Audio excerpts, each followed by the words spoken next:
Bonsoir et bienvenue dans Secret de nuit, l'émission qui donne la parole à ceux qui en ont besoin. Je suis Alissa et je vous retrouve tous les mardis et jeudis de 23 h à minuit sur la radio Alpha Blondie FM 97.9. Vous pouvez également retrouver Secret de nuit dans le digital sur la page YouTube Alpha Blondie FM. En Côte d'Ivoire, l'IVG, interruption volontaire de grossesse ou avortement, est interdit. Cependant, plusieurs jeunes femmes, confrontées à des grossesses non désirées, s'adonnent à des avortements non médicalisés au péril de leur vie, malgré l'interdiction de cette pratique. Plusieurs causes peuvent mener à l'avortement clandestin. Le déni de la grossesse par le partenaire, le poids des normes sociales et le manque de ressources financières. Les jeunes filles ou femmes qui ont eu recours à un avortement gardent le silence. Elles évoquent très rarement leur expérience car l'avortement est un sujet tabou, réprimé par la loi, par la société et par la religion. C'est donc avec beaucoup de fierté et d'honneur que je reçois ce soir nos deux courageuses invitées, Mariam et Patricia, qui ont décidé de briser le silence et dépasser les préjugés en partageant leur expérience. Place à la situation.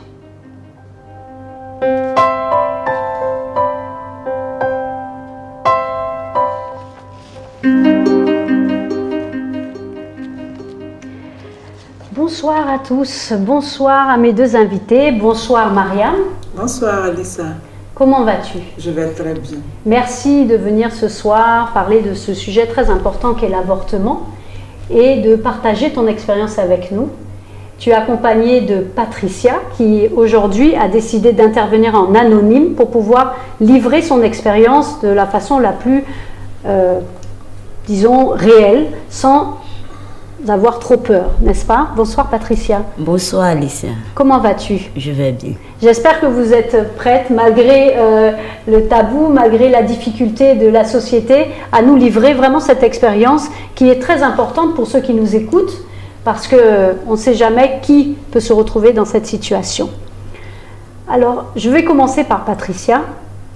Je voudrais savoir un peu comment tout ça t'est arrivé, d'où c'est parti. Raconte-nous un peu ton histoire. Bonsoir, je salue tout le monde. J'étais en 3e et j'ai pris la grossesse. Mais comme j'étais orpheline de père et de mère, j'étais chez ma tante. Et quand je suis tombée enceinte, ça se trouvait que j'avais repris la classe de 3e.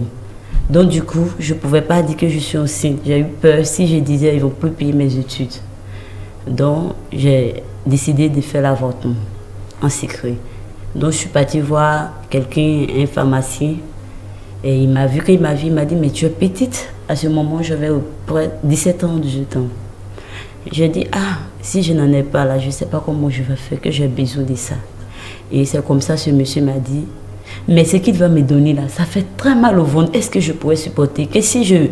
Parce que s'il me donne, si ça devient quelque chose, moi je vais expliquer, il va dire c'est lui qui m'a donné le comprimé. J'ai dit non, que j'ai besoin de ça. J'insistais tellement que le monsieur a pris pitié, puis m'a remis le médicament.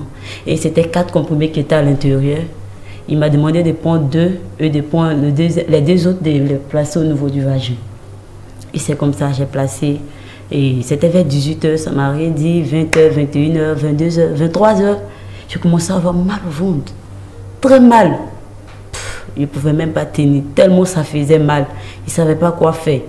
Il a cru que j'allais mourir. Mais j'ai gardé le silence. Étant dans la maison avec la famille, avec mes tantes, mais je n'ai pas voulu dire quelque chose. Je souffrais. Mais du coup, comme j'ai un problème de règles douloureux, donc ils ont cru que c'est ce qui avait commencé. J'ai essayé de prendre les médicaments, mais ça n'allait pas.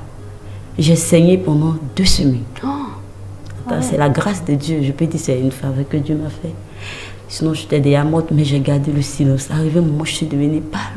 Je fais un effort pour montrer à la famille que ça va, alors qu'à l'intérieur, je souffrais. Et après, j'ai fait avec. Et Dieu mais 2 semaines, c'est-à-dire, après ces médicaments-là, tu as commencé à saigner pendant 2 semaines. Oui, je saigne seulement. Et tu ne vas pas retourner voir ce monsieur pour lui dire que est-ce que c'est normal, est-ce que tout va bien? Il m'a dit que j'allais saigner beaucoup, c'est ce qu'il m'a dit. Puis après, lui, il s'en fout du reste. Ah, il ne fallait pas retourner le voir? Non, c'est fini. Tu donnes les médicaments, les conséquences, c'est pour toi. Et tu avais confié quand même ce secret à quelqu'un? Non, personne. Donc personne n'était au courant, Personne. ni une amie proche, ni quelqu'un. Et c'est qui ce monsieur avec qui tu étais ou... C'est mon ami. Mais il n'a pas refusé, mais c'est moi qui ai demandé parce que j'étais folie. Donc je dis, ils allaient arrêter, c'était un étudiant aussi comme moi. Ils pouvaient arrêter, ils vont arrêter de payer mes études. Donc du coup, je dis, je ne veux pas. Lui m'a dit, si je gardais, il n'y a pas de problème. Donc je dis non, il fallait que je continue le cours. Peut-être s'il acceptait, ils vont dire oui, mais je n'allais plus partir à l'école. Donc du coup, j'ai dit non, que moi je vais avorter. Et tu es resté avec ce garçon? Oui. Donc ça t'a coûté cher? Comment cher? Ce pharmacien, il demandait de l'argent? Oui, oui, mais à ce temps, j'ai oublié un peu. Oui, oui. Et puis nous, on n'avait pas l'argent, on a essayé de faire chercher un peu, puis on a donné l'argent. Je pense que c'était un peu cher, mais je ne me rappelle plus. Et c'est la première pharmacie où tu es rentrée? Non, et puis, c'est pas dans la pharmacie que je suis rentrée. Lui, il est sorti. C'est un pharmacien qu'on m'a conseillé. Qui t'a conseillé? C'est une amie. Donc elle est au courant? Non, elle, je ne la connais pas en tant que telle, comme camarade en tant que telle. C'est elle qui m'a essayé de me souffler un peu que les pharmaciens font ça. Mais pourquoi? Dans quelle situation? Elle s'est trouvée dans ce cas, donc elle a essayé de faire ça. Donc du coup, d'aller voir les pharmaciens.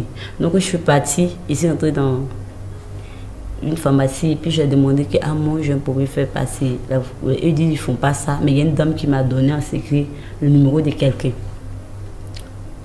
Le monsieur en question qui m'a remis les comprimés. D'accord. Et donc, du coup, pendant 2 semaines, tu as eu des souffrances atroces? Je souffrais.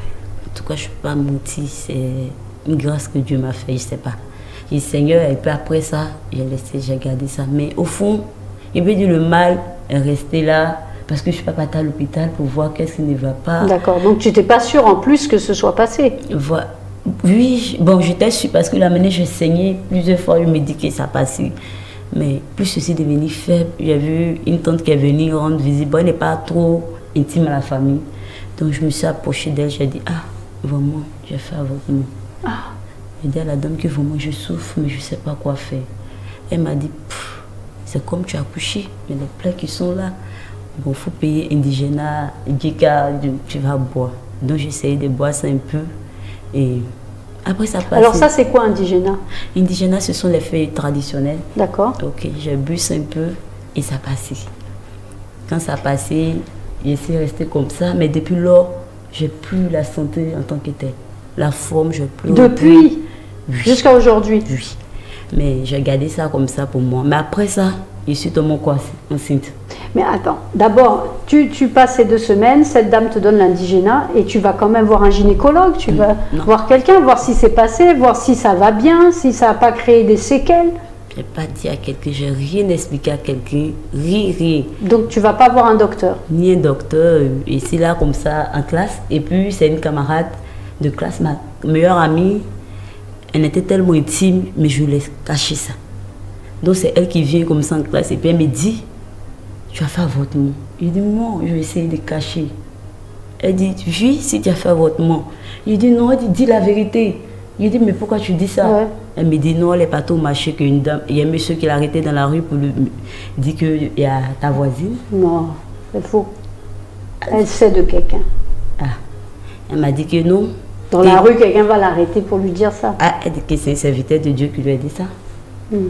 Que il ne fallait pas que je fasse ça, que j'allais mourir. Donc elle m'a dit ça, j'ai pris peur et je l'ai raconté. Il dit effectivement que j'ai fait un avortement, que voilà. Elle m'a demandé mais pourquoi je l'ai caché. Il dit j'ai peur parce que ces mots, je parle à faire de Dieu avec eux, du coup, et puis je les évangélise, et puis eux, je fais ça. Donc, du coup, c'était très mal vu. Donc, c'est pourquoi je les ai cachés. Elle m'a dit, ok, qu'il n'y a pas de souci. Que mais néanmoins, est-ce que j'ai pris le comprimé? J'ai dit, bon, ok, que je ne saigne plus, j'ai plus mal. Et puis, elle m'a dit, d'accord, qu'il n'y a pas de souci. Et c'est comme ça, c'est resté. Je ne suis plus allée voir un gynéco, je ne suis plus partie à l'hôpital. C'est comme ça que je suis restée. Et tu disais, donc, du coup, tu as repris une deuxième grossesse. Oui. Mais alors, quels sont les moyens de contraception, Patricia? Tu les connais? Actuellement, pour ne pas être contre la loi, c'est-à-dire pour ne pas avoir effectué un avortement clandestin, qu'est-ce qu'une jeune femme peut faire pour s'éviter une grossesse non désirée? Bon, moi, en tout cas, après ce qui m'est arrivé, on dit qu'il y a plusieurs méthodes. Il y a le PQ de 3 mois, on peut faire les implants. Bon, quand ils m'ont dit ça, mais moi, j'ai pris, depuis lors, bon, je ne sais pas comment on dit dans nos thèmes, on dit pharmacie, pâté, oui, comme on oui. le dit, épices. Donc du coup, après le rapport sexuel, je prends 2, je ne prends plus. Après ça, je suis pas enceinte. Mais ça, c'est quoi? C'est de la pharmacopée? C'est de la médecine traditionnelle, c'est ça? Non, bon, c'est une camarade qui m'a dit ça et puis effectivement, ça marche avec moi. D'accord. Et tu fais ça maintenant? Oui. En ce moment? Oui. Ah bon? Et tu prends pas de pilules? Parce que, je sais pas, parce que je n'ai pas fini de faire mes enfants, parce qu'avec les méthodes contraceptives, les organismes ne sont pas pareils. Tu peux prendre et peut arriver, ça peut te donner la stérilité, donc du coup, pour ne pas que cela m'arrive. Ça c'est ce qu'on appelle les préjugés. C'est vrai que c'est des préjugés que l'on donne pour pouvoir... il y a beaucoup de préjugés comme ça qui poussent justement pas mal de femmes à ne pas prendre les pilules et se retrouver dans des situations compliquées. Du coup, tu as pris une deuxième grossesse pas longtemps après. Bon, un an après, mais ça c'est... Un an après. 1 an et 2 ans après, mais ça je voulais. Là, j'étais avec le père de mon enfant maintenant. D'accord, ok. Mais vu que j'ai fait l'avortement, oui. Ça a créé quelque chose au niveau de mon ventre que je ne savais pas. D'accord. Donc, j'ai pris la grossesse 3 mois, l'enfant est tombé. Tu l'as perdu, d'accord, ok. Quand j'ai perdu... Et tu lis ça au fait que tu avais avorté. Oui. Pour toi, c'est lié. C'est lié. D'accord. Donc, il n'a rien compris. Il ne sait pas comment qu'est-ce qui s'est passé. Et puis, il y avait le problème de moyens encore. Donc, je ne suis pas retournée à l'hôpital. Et c'est resté comme ça. Donc, ça, comme ça, jusqu'à ce que je suis tombée enceinte. Une autre fois encore. D'accord. Voilà. Et que je suis tombée enceinte, je suis partie accoucher, mort-née. D'accord. Ok, donc tu es restée enceinte longtemps? Oui, mort-née. C'est à quel mois? 10 mois, mais 11 mois. Oh là là! Quoi, 10 mois, 11 mois? 11 mois. À 9 mois, quoi? Non, 11 mois. Peut-être dans 12 mois, je ne savais même pas de quoi je souffrais. J'avais tellement peur. C'est-à-dire que tu restais enceinte super longtemps? Oui, oui. Et tu attendais d'accoucher? Oui, j'attendais d'accoucher. Et quand ça a commencé, les contractions ont commencé, je suis partie. On dit que l'enfant était déjà mort et que ça faisait déjà 1 semaine.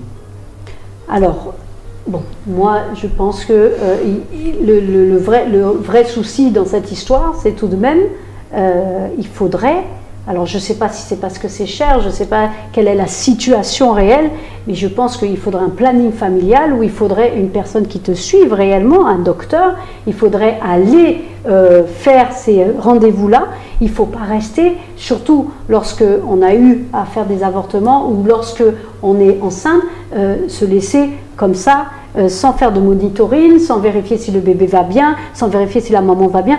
Tout ça, c'est très important, Patricia. Je pense que, bon, tu le sais, vu l'expérience, mais il faut le dire et le répéter, c'est que ce n'est pas une situation anodine que d'être enceinte, ce n'est pas une situation anodine que d'arriver devant l'hôpital pour avorter ou pour accoucher. Donc, il faut être suivi. Et c'est peut-être le manque de suivi qui fait qu'on arrive dans des situations comme ça. Non, pour les 2 grossesses, il partait à l'hôpital. Même 11 mois là. Chaque mois, je partais. À quel moment ils se sont rendus compte que le bébé ne respirait plus ou n'était plus viable? C'est le jour de l'accouchement. Oh, ok. C'est le jour de l'accouchement. Ah, donc ils n'ont pas ça n'a pas été assez vite. Non, c'est chaque mois on donne les rendez-vous pour qu'on parte à l'hôpital. Ça s'est bien passé. Oui, oui, je partais, j'ai fait des échographies. Ah oui. Oui, ça, je suis partie. Mais Donc toute cette histoire de femmes et d'enfants, pour toi, tout est lié au premier jour où tu as dû avorter. Bon, j'ai vu depuis le premier jour que j'ai avorté, bon, oui, c'est qu'est-ce qui est resté au niveau du ventre. Jusqu'à ce jour, c'est vrai que j'ai un fils qui a 5 ans bientôt, okay. Mais je ne me retrouve pas jusqu'à présent au niveau de mon ventre. D'accord, ok. Et est-ce que tu regrettes? Oui, énormément. Parce que je me dis, je pouvais mourir. Voilà, si je mourais, je ne sais pas ce que j'allais rencontrer. Parce que au lieu de 9 mois, j'allais perdre ma vie pour un jour. Donc, tout ce qui peut dire à quelqu'un, si tu es enceinte, c'est de garder ou soit de voir les parents. Je vois que c'est la peur, au fait, qui pousse. Et puis, la situation dans laquelle tu vis, si tu n'es pas chez toi, en tout cas, il y a beaucoup de choses. Ceux qui avortent, ils ont leur raison. On ne peut pas les en vouloir. Ils peuvent te dire que, s'ils n'avortent pas, on peut me tuer. Ils vont me frapper. Bon, je ne vais plus continuer mes études, etc., etc. Voilà, il y a une camarade qui a vécu ça aussi. Voilà, qui était enceinte, qui s'est cachée pour aller faire l'avortement. Et elle s'est dit que ça passait, alors que ça n'avait pas passé. C'est resté au niveau du ventre. 3 mois après, c'est gâté. Au niveau du ventre, c'était déjà pourri. Elle dit elle a mal au ventre, les parents vont prendre l'enfant, vont arriver à l'hôpital, ils vont vérifier, elle est déjà morte. Oh. Elle a perdu la vie. Donc du coup, je ne conseille pas à quelqu'un d'avorter. Même si tu veux avorter, parce qu'on ne connaît pas l'organisme, il faut aller à l'hôpital. Voilà, si les docteurs te disent d'avorter, oui, mais si tu n'es pas suivi que c'est un clandestin, je sais que ça, c'est pas bon. Moi, j'aimerais que l'État s'occupe de ça. Ils voient ça. On n'a pas dit qu'on conseille les gens d'avorter. C'est pas comme on encourage des gens de le faire. Mais on voit que c'est pour éviter les morts en désordre, faire des choses qui n'est pas bon. Plus tu vas à l'hôpital, peut-être en avortant, tu peux avoir un problème. Tu as des mal qui sont, il y a des mots qui sont là. Cachés. On ignore. Peut-être après l'avortement, tu peux mourir. Mais arriver à l'hôpital suivi, on peut te dire, tu peux ou tu ne peux pas. Donc, je préfère que l'État s'occupe de ça et voit ces gens. Et aussi, pour plus de conseils, je veux qu'on prenne la méthode contraceptive. C'est plus mieux, quoi. Si tu sais que tu ne veux pas tomber enceinte, c'est la méthode contraceptive. Voilà, moi, j'ai essayé. 3 mois là, j'ai essayé de prendre, seulement que ça n'allait pas avec moi. Ils m'ont demandé de réessayer un autre. Il y a pris 3 mois, après chaque 3 mois, tu prends. Mais quand j'ai pu que, peut-être les morsures sont arrêtées, ça ne venait plus. Donc la sage-femme m'a demandé, ils vont faire un test pour voir qu'est-ce que je peux prendre comme contraceptif. Qui te conviendrait. Voilà, donc c'est ça, moi je trouve. Et pourquoi, dans tes premiers rapports justement, c'est l'un de tes premiers rapports où tu es tombée enceinte? Ou tu avais l'habitude et tu n'es jamais tombée enceinte? Bon, j'avais pas trop l'habitude, pas dire c'est pas trop l'habitude. Quand j'ai connu ce dernier, ça va faire 2 mois, 1 mois et puis je suis tombée enceinte. C'est-à-dire je n'ai pas l'expérience, toute jeune, tu comprends, quand on est jeune, on veut tout, voilà. On peut dire qu'on a ado, on veut faire tout à la fois, donc on ne sait pas ce qui sont les risques, on n'a pas les conseils. Et puis surtout, les parents qui ont les enfants, il faudrait causer beaucoup avec eux. Parce que plus la sexualité est devenue un sujet tabou, du coup, les jeunes filles souffrent beaucoup. Plus tu causes avec eux, elles sont mieux, mais te disent que non, tu n'as pas l'âge, comme ça, tu ne sais pas la fille ce qu'elle fait dans le secret.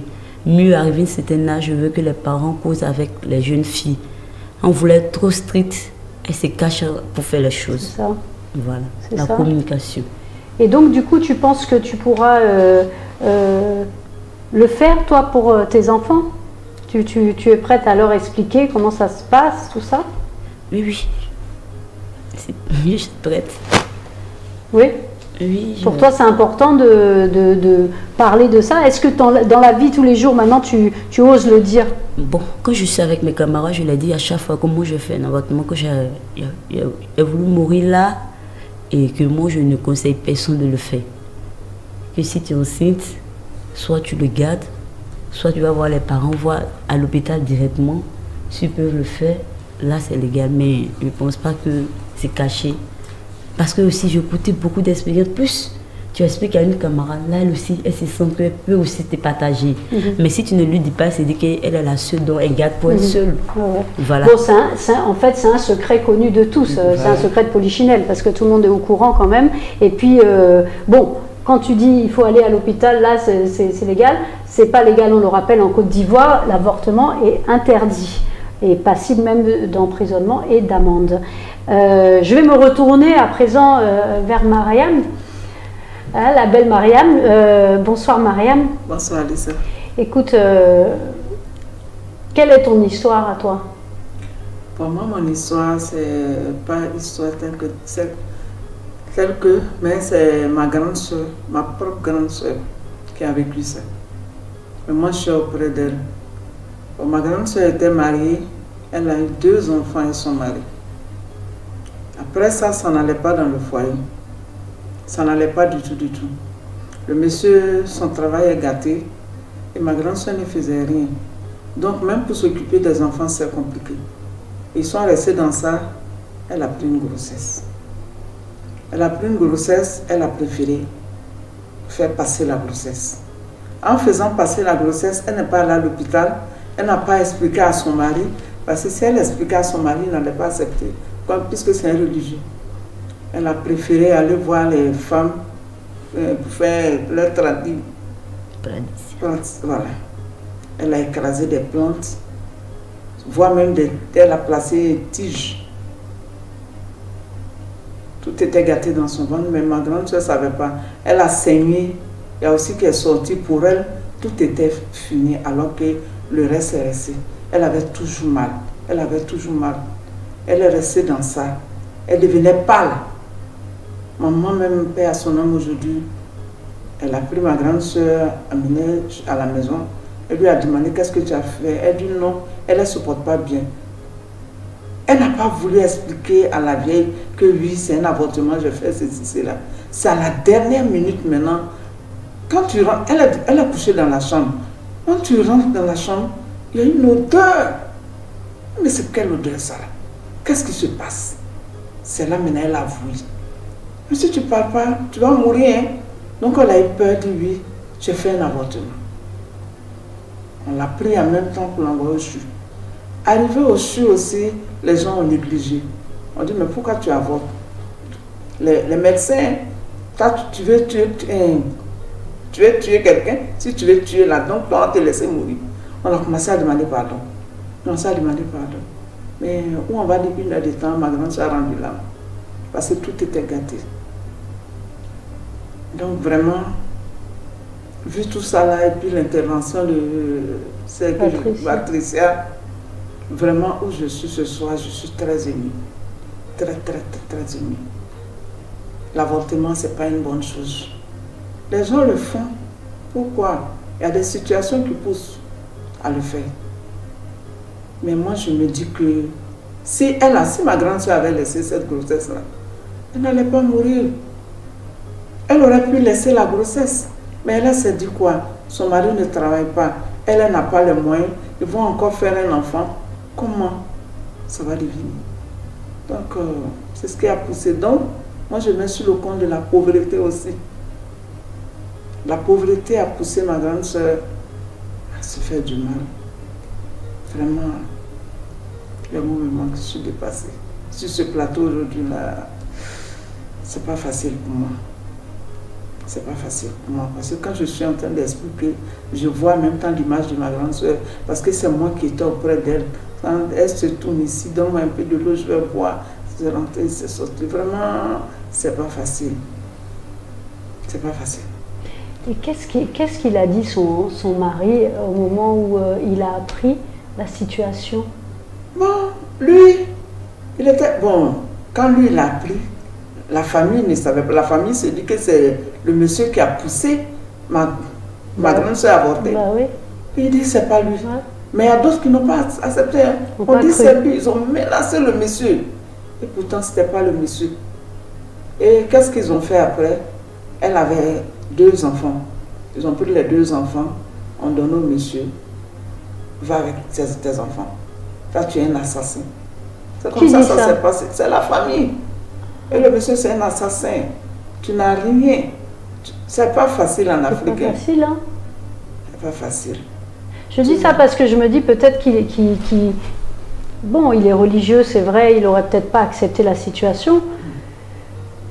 Mais finalement, on en fait cette histoire d'avortement, on en fait une affaire de femmes, mais c'est une affaire d'hommes et de femmes. Lorsque les hommes vont voir des femmes, des relations sexuelles, il faut que tout le monde prenne ses responsabilités. Et cette histoire de secret, c'est comme un manteau derrière lequel toute la responsabilité, la corruption, tout le monde se cache derrière. Il y en a qui se font de l'argent, il y a des faiseuses d'anges, on appelait ça des faiseuses d'anges au 19e siècle, c'est des femmes qui permettent l'avortement clandestin. Ces gens-là se font beaucoup d'argent ici. Oui, vous m'avez rappelé même, il y avait un monsieur, bon je ne sais même plus où le monsieur est parti, où il est rentré, ce monsieur-là, il était là uniquement pour les avortements. Uniquement pour les avortements. Je suis allée accompagner une camarade. Et lui, il fait ça par son. Il place les sons. Quand il place le son, tu t'habilles, tu vas à la maison, tu commences à saigner. Le son, quoi? Les sondes? Oui, bon. La sonde, la oui. sonde, voilà. La sonde. Aïe. La sonde. Quand il place, tu vas à la maison. Un jour, 2 jours, 3 jours. Il paraît-il que ça force, voilà, le col pour s'ouvrir. Et puis en même temps, le fœtus tombe. Bon, par malheur, si ce n'est pas bien percé, l'enfant reste dedans. Si ça fait 1 semaine, l'enfant, puisque en saignant, on dirait qu'il perce. Ça doit percer la poche du liquide amniotique. Maintenant, toi, tu commences à saigner. Mais attendez, c'est pas possible. On parle d'avortement. Avortement, c'est de la chirurgie. C'est un acte médicalisé. C'est quelque chose qui se fait dans des circonstances. C'est une pratique médicalisée. Alors, évidemment, quand tu fais clandestin, tu te caches. Tu vas pas vers les personnes qui sont aptes. Et puis, tu n'es pas surveillé médicalement. Et en plus, on en fait un secret que tout le monde connaît. C'est de l'hypocrisie, cette histoire. Et ces femmes qui sont mariées, dont le mari peut-être n'a pas les moyens et qu'elles ont cette conscience qu'elle a 2 enfants, qu'il va falloir gérer déjà bien ces 2 enfants, qu'elle ne mène pas les 2 bouts et qu'elle va se retrouver avec un autre enfant, sous prétexte que quoi? Sous prétexte qu'il faut aller se cacher. Quelle leçon on peut tirer de cette histoire? Bon, il y a l'ignorance qui est là. Là, du côté des jeunes filles, il y a l'ignorance. Du côté des femmes mariées, comme ce que je viens de dire, il y a la pauvreté. Moi, je vois que c'est de la pauvreté surtout. Parce qu'en Afrique, ici, c'est pas facile. Les femmes, c'est quand vraiment la pauvreté, elle existe vraiment. Parce que les femmes, elles n'arrivent plus à s'occuper de leurs enfants. Le mari ne travaille plus. La femme aussi, quand elle fait le commerce, si ton mari ne travaille pas, que tu as 50 000 francs pour faire le commerce, c'est toi qui dois payer la maison, tu dois payer la nourriture, tu dois t'occuper des enfants. Avec ça même, les enfants ne peuvent plus aller à l'école parce que tu ne peux plus les scolariser. Donc du coup, il y a la pauvreté qui est là. S'il y a une grossesse qui arrive seulement, c'est fini. Et puis elles sont ignorantes. Au lieu d'aller dans les stands pour prendre des contraceptifs, elles ne le font pas. Elles restent comme ça. Bon, il y en a aussi souvent, elles vont vendre. Le temps d'aller à l'hôpital pour prendre le contraceptif, elles se disent que le temps quand je vais à l'hôpital, il y a un grand rang, je dois vendre. Si je ne vends pas, comment je vais nourrir mes enfants? Tout ça n'a fait qu'il y a la négligence. Elles sont là. Et il n'y a pas de planning familial qui fait qu'on doit venir et gratuitement, ils donnent des contraceptifs et ce qui permettrait déjà d'enlever toute cette question de culpabilité et cette question d'avortement par exception en fait. Il ne faudrait pas que ce soit l'avortement, la contraception, il faudrait que cet avortement soit une exception et qu'on puisse suivre ces femmes avant de tomber enceinte. Bien sûr. Mais ça n'existe pas. Gratuit? Non, ça n'existe pas. Et pourtant, vu les chiffres, la Côte d'Ivoire est quand même le premier pays où l'avortement est interdit, où il y a le maximum d'avortements clandestins qui entraînent la mortalité maternelle. Il y a ce qui s'est dit et puis il y a ce qui existe. Souvent on le dit, oui, il y a des contraceptions, il y a la gratuité. La gratuité que le gouvernement dit là, c'est archi faux. Il n'y a pas de gratuité. Même quand tu vas à l'hôpital ou les choses. Même quand tu vas à l'hôpital, par exemple, pour l'échographie, les bidons d'eau que les femmes prennent d'abord avant d'aller faire l'échographie là. Si tu n'envoies pas ton eau à l'hôpital, elles ont des bidons là-bas remplis. Ils remplissent l'eau de robinet et puis ils vendent ça aux femmes à 500. Il n'y a pas de gratuité. Hein? Et puis encore, je suis allée accompagner ma belle-sœur à la maternité.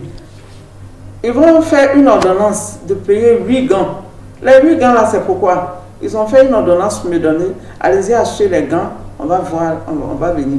Je suis allée, je vois, je prends l'ordonnance, je regarde, je vois 8 paires de gants. Ils ont écrit plein de choses. Je regarde, il y en a qui est 4, il y en a qui est 5. Je retourne voir, voir la sage-femme. Je dis, mais madame, vous avez mis 8 gants, tant. Il dit tout ça là, c'est pour qui? Elle a levé la tête, elle m'a regardé. Elle dit, ok, d'accord, il faut laisser, on a les gants ici. Va acheter ça, va acheter ça, va acheter ça. Oui, parce qu'ils se font des stocks. Quand ils se font des stocks avec les gens dès que tu arrives dans ton stock. Ils mettent ça quand il n'y a rien de gratuit. Il n'y a rien de gratuit à l'hôpital. Rien. C'est quoi la solution, Mariam? Bon, la solution, c'est compliqué. Les ONG, ce sont les ONG que nous on fait le plaidoyer auprès des ONG qui aident un peu les femmes. Sinon, au niveau de l'État, on a beau parler, puisque notre voix ne porte pas, c'est difficile. Tu vas beau parler, bon, même si tu adresses des courriers, prends les courriers et mettre dans les tiroirs, puis ça reste comme ça. C'est pas facile, hein. Je sais que la loi a beaucoup évolué, la loi sur l'avortement, notamment pour ce qui est des viols, pas encore l'inceste, bon, j'espère que ça va venir, les femmes qui sont en danger, en fait, mortelles, et le fœtus mal formé. Espérons que la loi peut avancer vers ces situations de détresse en général, comme l'a fait la loi Veil en France, où une personne qui se retrouve en situation de détresse, dans le sens large, puisse effectivement se faire avorter. Parce que ça éviterait vraiment toutes ces histoires-là, et notamment le secret. Parce que dans le secret naissent tous ces tradipraticiens, tous ces voleurs, oui, tous ces profiteurs du système. Et pourquoi la famille, finalement, la famille a réagi de la façon dont ta sœur avait peur? Puisque finalement, la famille a rejeté le monsieur et les enfants. Oui, la famille a rejeté le monsieur. Actuellement, où je vous parle, la petite, la fille avait 6 mois à 7 mois. Elle avait un bébé. Bon, c'est à cause de ça elle a provoqué ça. Bah oui. Voilà. Actuellement, où je vous parle, ça fait quelque chose de 30 et quelques années maintenant. On ne sait plus où l'enfant est rentré. Le monsieur est parti avec l'enfant. À la maison où il était, il a déménagé. Comme il avait un bébé, il a pris le bébé et allé donner à sa tante à Beauville. L'enfant est resté à Beauville. Il est revenu 1 mois après. Les gens ont essayé de parler à la vieille. Il ne faut pas faire ça, il faut aller voir l'enfant. On est allé voir l'enfant. On allait voir le monsieur. L'enfant n'était plus là, le monsieur. Il dit qu'il a donné l'enfant à sa tante à Beauville. Mais qu'est-ce qu'il peut faire ce monsieur avec un enfant de 6 mois? Qu'est-ce que tu veux qu'il fasse avec un enfant de 6 mois? Donc, comment il va se débrouiller tout seul? On est resté dans ça. On a dit, il n'a qu'à nous montrer. Il est resté à tourner. Le monsieur est tombé malade. Le monsieur est décédé. Oh! Donc la petite, actuellement, où je vous parle, on ne sait pas où la petite est rentrée jusqu'à l'instant. Mais il y avait un autre enfant aussi. Il y avait l'autre enfant, elle aussi, elle est décédée. Elle est décédée. Ah, dis donc. Ma grande soeur, l'autre est décédée. La petite, on ne sait pas où. On ne sait pas où. On dit à Beauville, on va aller chez qui à Beauville? Qui on connaît? Quel nom? Mais tout ça, c'est quoi? C'est-à-dire que c'est la honte, c'est les enfants de la honte, c'est quoi ce truc autour de l'avortement? Bon. Hein? Une femme elle va avorter et puis on va en faire un tabou tellement grand qu'on va rejeter les enfants même de cette dame. La femme est morte, on n'en tire aucune leçon. La famille musulmane, peut-être maintenant il y a eu un changement. Sinon, la famille musulmane, c'était pas possible. Le mariage forcé, tout ça, c'est la famille musulmane. La famille musulmane, ils étaient vraiment carrés dans la tête. Quand ils disent c'est ça, c'est ça. Oui, c'est oui. Non, leur non, c'est leur non. Ils sont comme ça. Donc, c'était compliqué. Nous sachant qu'en plus, l'avortement, c'est un acte qui existe depuis que le monde est monde et ni géographie, ni religion n'existe. Tout le monde a subi ou est contre ou pour l'avortement. C'est un sujet qui est à débat depuis fort longtemps, depuis toujours, on dira. Oui. Peu importe les religions, d'ailleurs. Oui, peu importe la religion.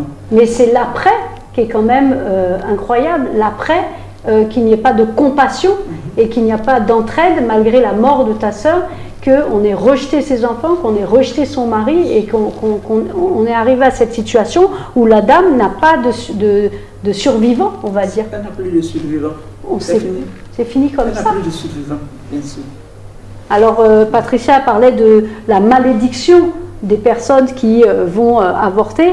Peut-être que ça traîne derrière toi, tu vas plus faire d'enfants, tu vas avoir des difficultés, tu vas physiquement peut-être mourir. Et c'est un peu ça alors finalement, Patricia. Oui, oui.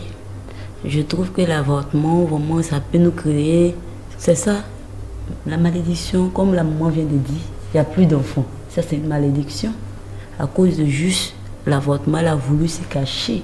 Elle pensait bien faire, alors que c'est devenu mauvais. Donc, en tout cas, moi, je dis toujours que, vraiment, si on peut voir l'État, donc à régulariser cette situation. Parce que quand tu vas venir à l'hôpital là-bas, tu vas expliquer, tel problème, la pauvreté. Là, ça serait au moins légalisé, c'est un peu bon. Mais plus ça serait sujet tabou, il y aura toujours la mort. Oui, toujours. Et puis surtout, il faut quand même convenir que ça arrive. Il y a énormément de cas. Donc on ne peut plus fermer les yeux, on ne peut plus faire semblant que ça n'existe pas. Ça c'est vrai. On ne peut plus faire semblant que ça n'existe pas. Donc il faut trouver des solutions avec les expériences et le quotidien, la pratique. Il faut trouver des solutions à ça. Soit le méthode contraceptive, je veux que plus on en parle. Moi je vois qu'on parle de ça, mais c'est pas, il y a beaucoup d'hommes qui ne savent pas. Plus si les gens, parce que si les gens sont carrés avec la religion, mieux il faut parler de la méthode contraceptive. Je veux qu'il y ait une sensibilisation sur ce côté. Soit l'État prend en compte cette sensibilisation énormément, prend ça en compte normal quoi. Pour que plus, on va plus parler de ça et les gens sauront. On va dans les familles, on prend les moments qui parlent l'ethnie pour pouvoir mieux les expliquer. Si toi tu es baoulé, tu es bêté. Et c'est pas qu'est-ce que c'est méthode contraceptive.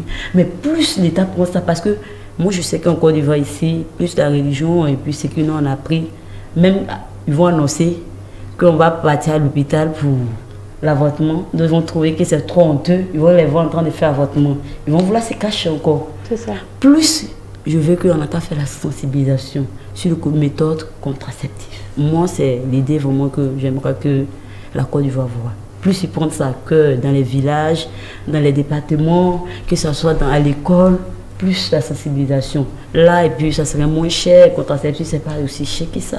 Oui, et puis placer les implants, ça dépend de toi. Ça peut faire 1 an, 2 ans. Tu veux faire l'espace des enfants.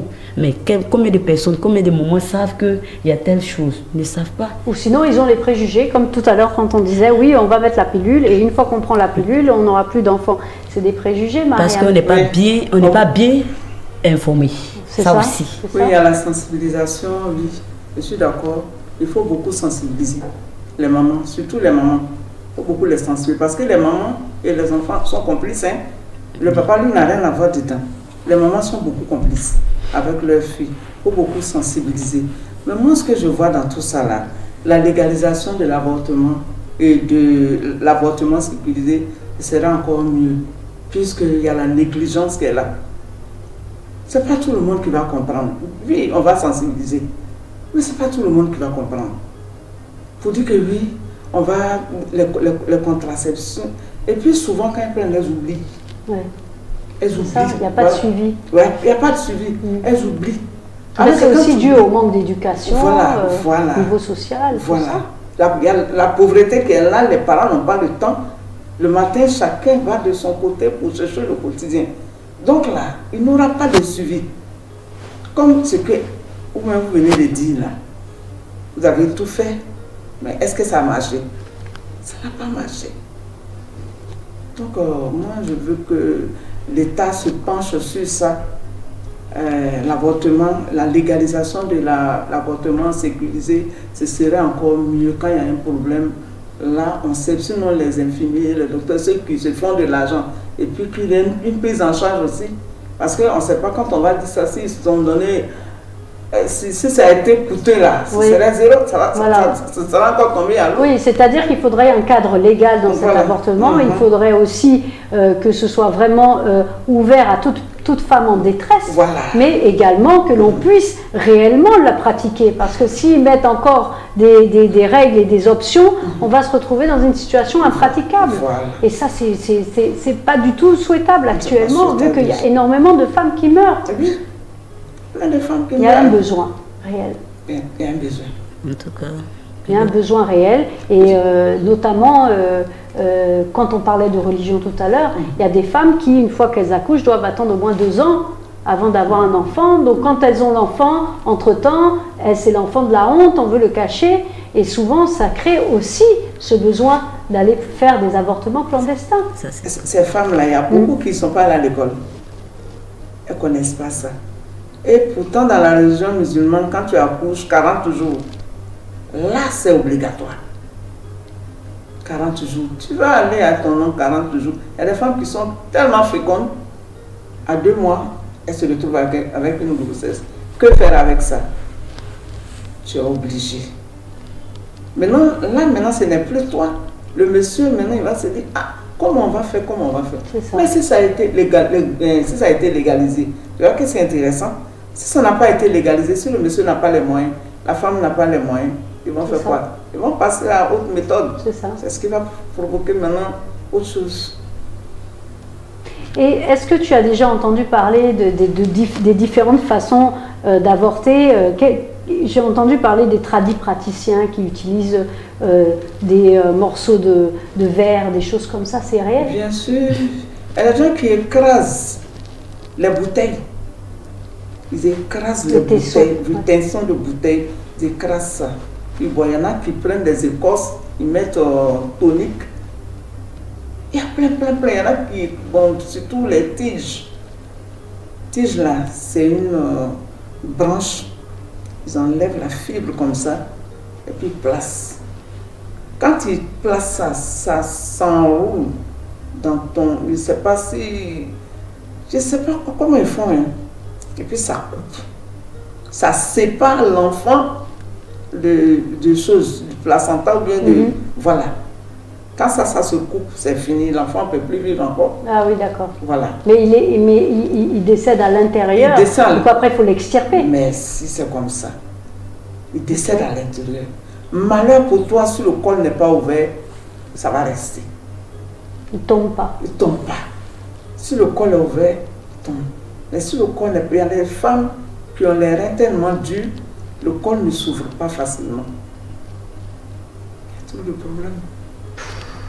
Donc on se rend compte que de toute façon, les conséquences sont extrêmement dangereuses. Très dangereuses.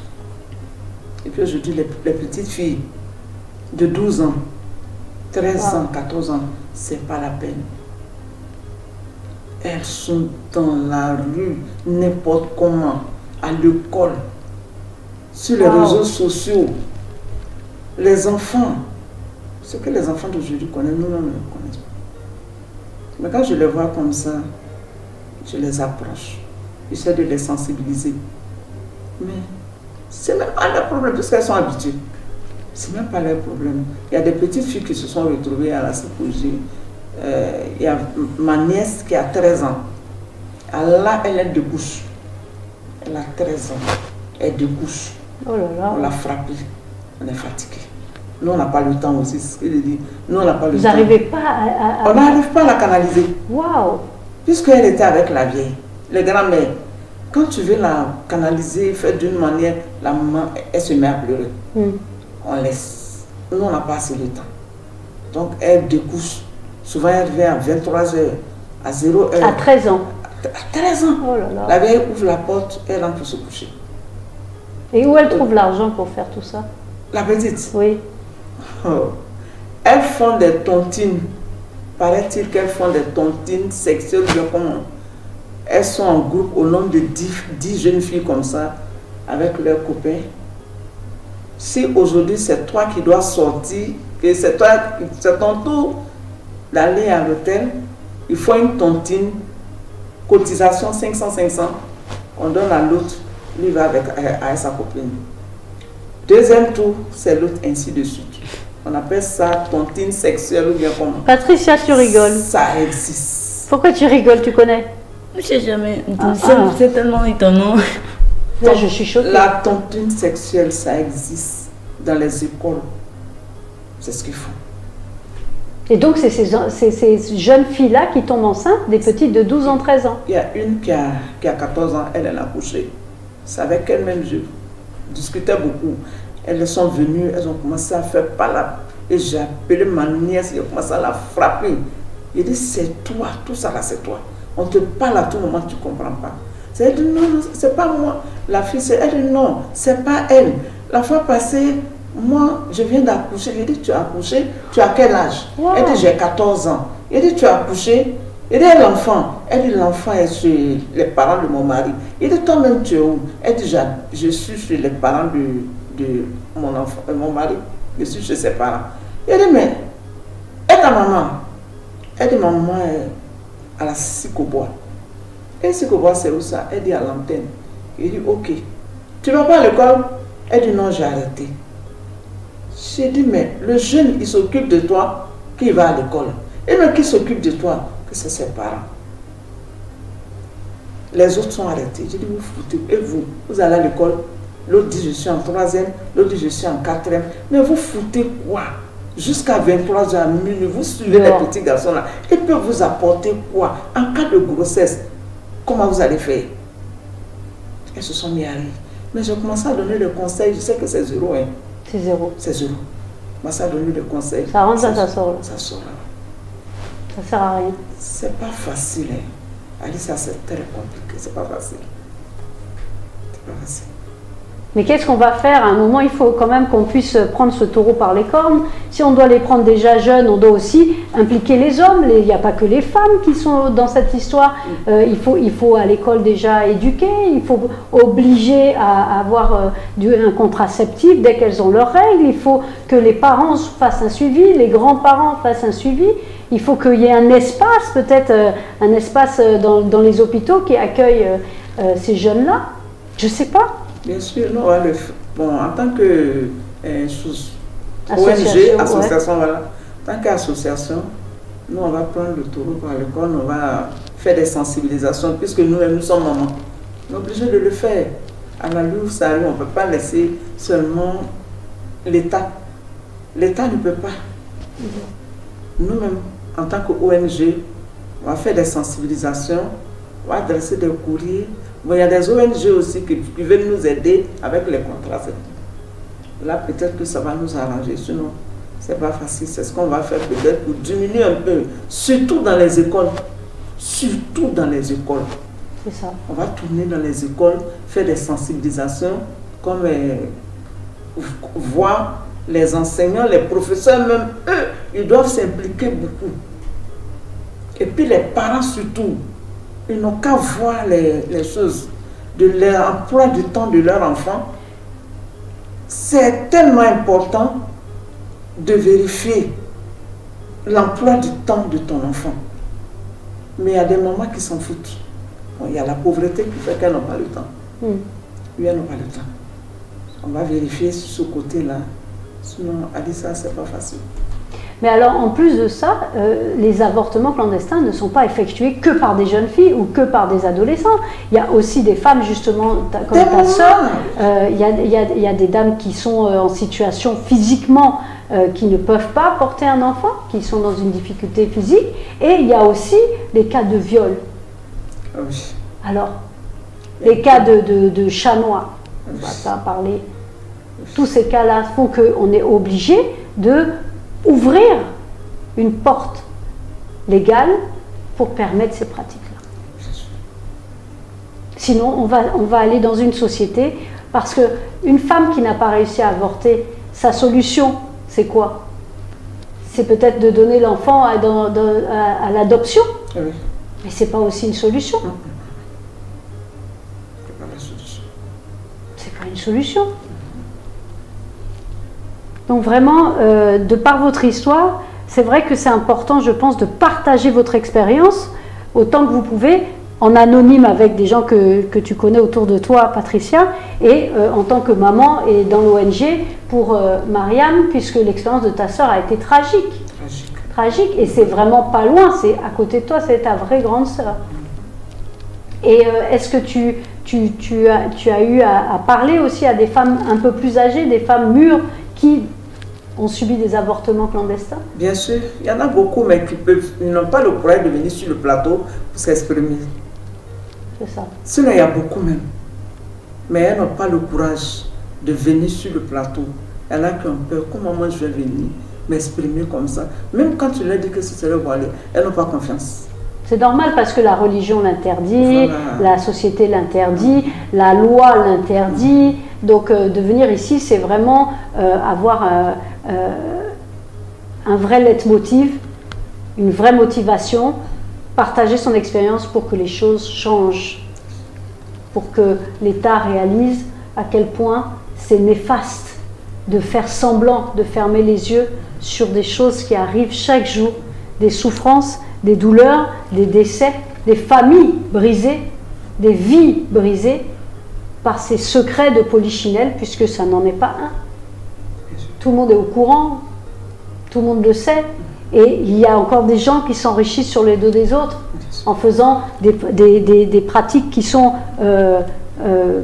interdites, dangereuses. En tout cas, je suis très touchée par votre expérience, je suis très touchée par votre témoignage. Autant pour Mariam de venir aujourd'hui partager ce lointain souvenir finalement, puisque ça fait longtemps que c'est arrivé. C'était quand? C'était depuis en 79. Non, c'était en 79. À ce moment, j'étais très petite. Oui. C'était depuis en 79. Mais ça restait dans ton esprit. Je ne peux jamais oublier ça. Puisque j'ai vécu les faits réels, je ne peux jamais oublier. Et tu en as voulu à ta maman, par exemple? Oui. Ouais. Oui. Même le jour que la maman m'a arraché, prenait l'enfant là, puisque moi je jouais à la petite. L'enfant était avec nous à la maison. Quand elle a pris l'enfant de force donnée, je ne voulais pas, mais j'en voulais à mon maman. Même après ça, quand j'ai un peu grandi, quand on parle de la petite, la vieille reste triste. Un jour, j'ai dit, c'est toi qui as fait. Tu as voulu ça le jour où tu prenais l'enfant pour donner là. Je ne voulais pas, mais je n'avais aucune force. À ce moment, j'étais très petite et je n'étais pas écoutée. Elle a regretté. La vieille a regretté jusqu'à sa mort. Mais jusqu'à aujourd'hui, on ne sait pas où le trouver. Même si on voit la petite, est-ce qu'on peut la reconnaître? Non, peut-être pas. On ne peut pas la reconnaître. Un enfant de 6 mois. Non. Aujourd'hui, l'enfant, aujourd'hui, ça fait 30 et quelques ans. On ne peut pas la reconnaître. Elle-même, elle ne nous connaît pas. Il n'y a plus de famille. Ça a été brisé. C'est encore une vie brisée. Voilà. En tout cas, l'avortement, c'est ce que ça peut créer. Ça peut créer l'arrêt d'une vie en cours, mais ça peut créer aussi la mort des mamans et ça peut aussi briser un foyer dans les deux sens, soit parce qu'on ne le pratique pas ou soit parce qu'on le pratique. En tout cas, c'est matière à discussion, c'est matière à pénaliser, c'est matière à légaliser.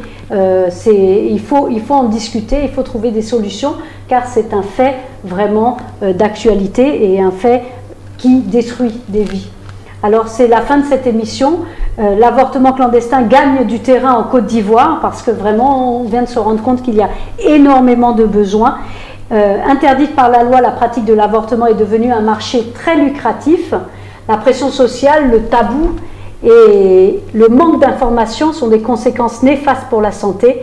Les divergences avec la religion, les croyances, les superstitions très ancrées dans les communautés font de l'avortement clandestin une des pratiques augmentant la mortalité des mamans. L'interruption volontaire de grossesse, IVG, est pratiquée clandestinement par des tradipraticiens et des médecins généralistes qui en font un gagne-pain. Des personnes non qualifiées pour cet acte la pratiquent à longueur de journée et exposent les patientes à des graves complications, voire mortelles. C'est la fin de cette émission. Merci de l'avoir suivi. Merci à mes deux témoins d'être venus ce soir partager leur expérience et peut-être aider des personnes de l'autre côté, nos auditeurs, nos internautes, à comprendre, à repenser la chose et à aider peut-être des personnes qui sont autour d'eux à comprendre ce qui se passe. Peut-être qu'une jeune fille est en train de vivre ça à côté et la maman s'en est pas rendue compte et grâce à l'émission, elle pourra peut-être lui porter main, l'aider justement à s'en sortir. Merci à la technique, merci à Alpha Blondy de nous donner cette opportunité de parler de sujets très compliqués, des sujets tabous mais nécessaires. Cette voix est nécessaire et merci pour votre fidélité. Retrouvez Secret de Nuit en vous abonnant à la page YouTube Alpha Blondy FM. Bonne nuit en musique.